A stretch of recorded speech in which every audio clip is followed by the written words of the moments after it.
নমস্কার বন্ধুরা, রঞ্জিতের রান্নাঘরে আপনাকে স্বাগত। আজকে দেখাচ্ছি শঙ্কর মাছের রেসিপি। হলুদ এবং লবণ দিয়ে মাছটাকে মাখিয়ে নিয়েছি এবং এদিকে আদা, পেঁয়াজ, রসুন এগুলো পেস্ট করে নিয়েছি। এবার মাছটাকে আমি তেলে একটু ফ্রাই করে নিচ্ছি। মাছ আমার ফ্রাই করা হয়ে গেছে। এবার আলু ডুমো ডুমো করে কেটে তার মধ্যে হলুদ এবং লবণ দিয়ে দিলাম এবং আলু ভাজা হয়ে গেছে। এবার আমি কড়াইতে তেল দিয়ে এর মধ্যে গোটা গরম মশলা, জিরে এবং তেজপাতা, শুকনো লঙ্কা দিয়ে দিলাম এবং কিছুটা পেঁয়াজ দিয়ে দিলাম।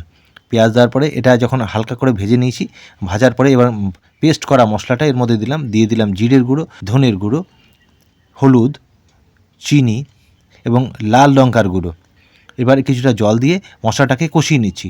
মশলা আমার কষানো হয়ে গেছে। এবার গরম জল দিয়ে দিলাম।